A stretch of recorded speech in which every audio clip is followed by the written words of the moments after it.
Hello everyone, welcome to English classes by Anita. Students, today I am going to explain a poem The Sower from class 8 James English Reader Silver Jubilee Edition by Ratna Sagar.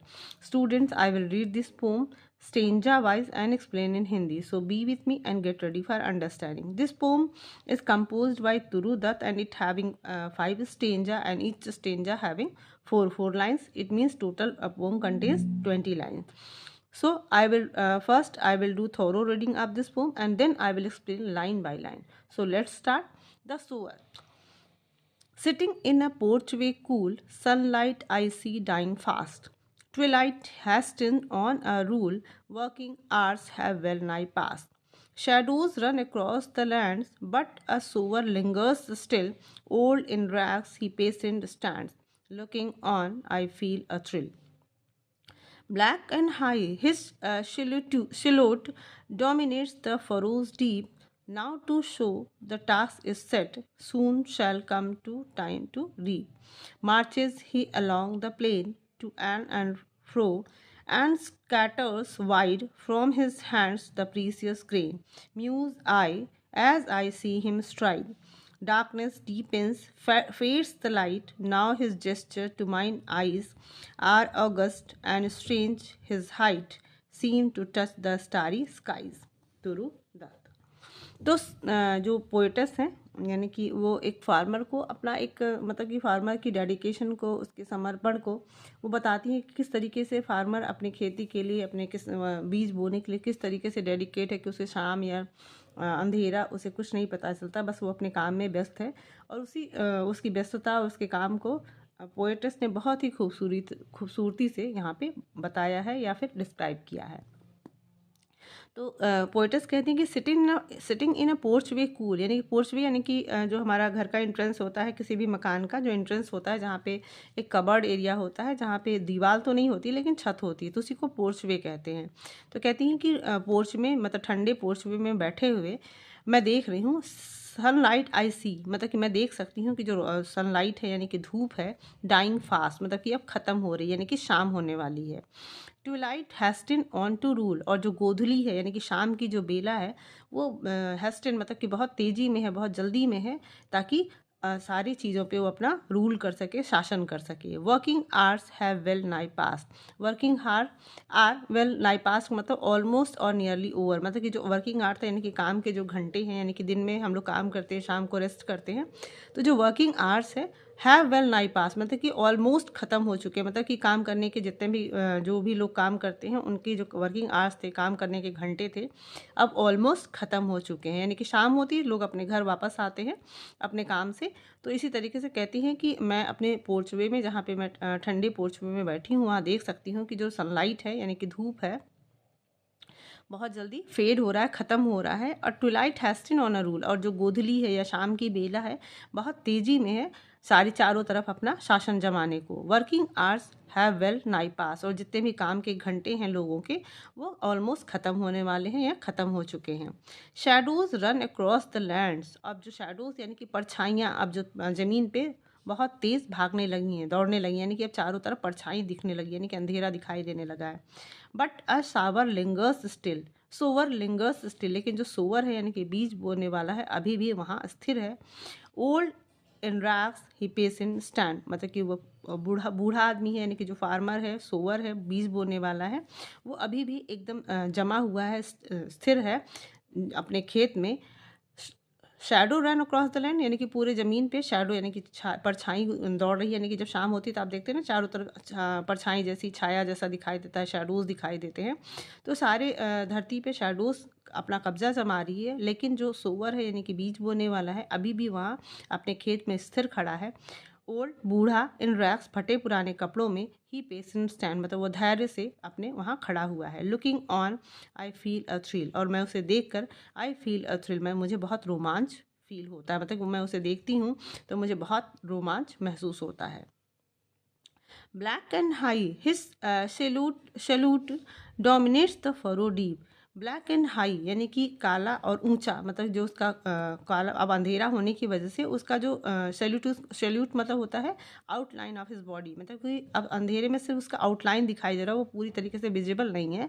तो black and high मतलब कि उसका जो outline है या उसके शरीर का जो ढांचा है वो अब ब्लैक एंड हाई मतलब कि काला दिख रहा है और ऊंचा दिखाई दे रहा है। डोमिनेट्स द फरोडी, जो फरोडी मतलब जो गहरी खाइयाँ हैं या अंधेरा है उसको डोमिनेट कर रहा है, मतलब कि उसके ऊपर हावी हो रहा है, यानी कि जो किसान है इस अंधेरे पर भी हावी हो रहा है। Now to so the task is set, अब बीज बोने का काम तय हो चुका है। Soon shall come to time to reap, और जल्दी ही खेत मतलब जो रीप यानी कि फसल को काटने का भी समय आ जाएगा। यानी कि अब now to so the task is set यानी कि बीज बोने का काम तय हो चुका है और जल्द ही यानी कि बीज बोने के बाद फसल भी काटने का समय आ जाएगा।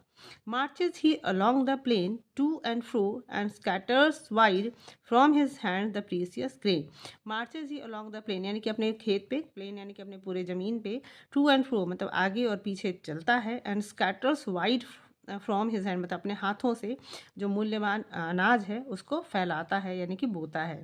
म्यूज आई मतलब मैं सोचती हूँ या म्यूज मतलब होता है थिंक और रिफ्लेक्ट, मतलब मुझे ऐसा महसूस होता है या मैं सोचती हूँ या मुझे याद आता है कि as I C in STRIDE, मतलब कि जब मैं वहाँ खड़े हुए इस तरीके से देखती हूँ तो मैं सोचती हूँ कि darkness deepens face the light, यानी कि अंधेरा कायम हो चुका है, यानी कि अंधेरा छा चुका है चारों तरफ, गहरा हो चुका है। फेड्स द लाइट, और जो रोशनी थी वो फेड हो चुकी है, धुंधली हो चुकी है।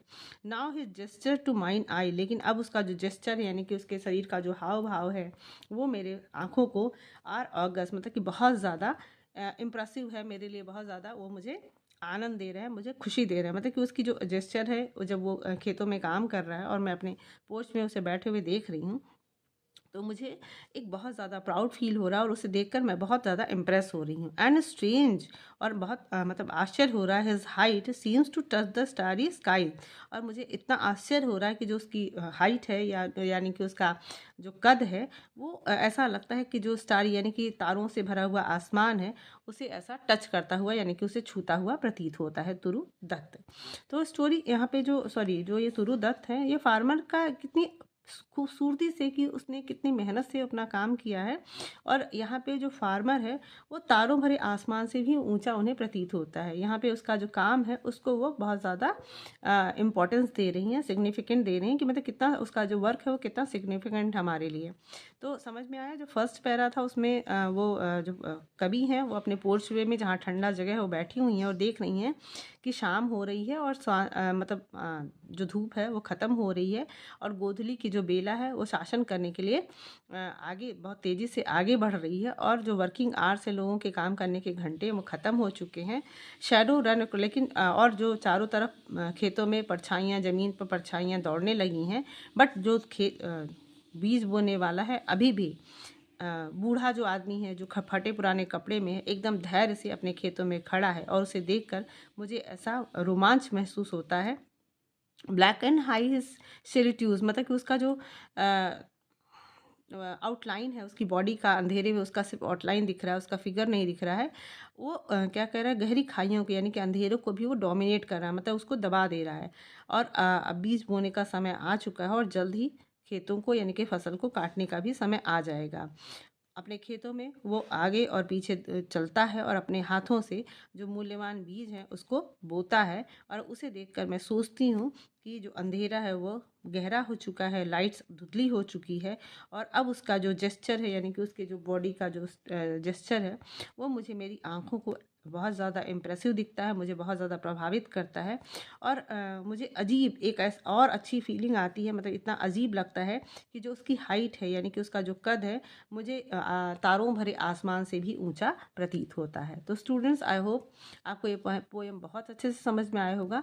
चलिए अब एक बार हम लोग इसके राइमिंग स्कीम के भी बारे में बात कर लेते हैं। तो आप यहाँ देख सकते हो, कूल से राइम कर रहा है रूल, फास्ट से पास्ट, लैंड से stand, still say thrill, salute से सैल्यूट फिर सेट, डीप से रीप, प्लेन से ग्रेन, वाइड से स्ट्राइड, लाइट से हाइट, आइज से स्काइज। तो आप यहाँ पे देख सकते हो कि आपका जो राइमिंग स्कीम है वो है A B A B A B A B A B, फिर यहाँ भी है A B और इसी तरीके से आपके लास्ट वाले स्टेंजा में भी A B और A B है। तो स्टूडेंट्स आई होप आपको ये पोएम बहुत अच्छे से समझ में आया होगा। So if you like the explanation do share with your friends, and if you are new on my channel please like and subscribe, and very thank you for watching.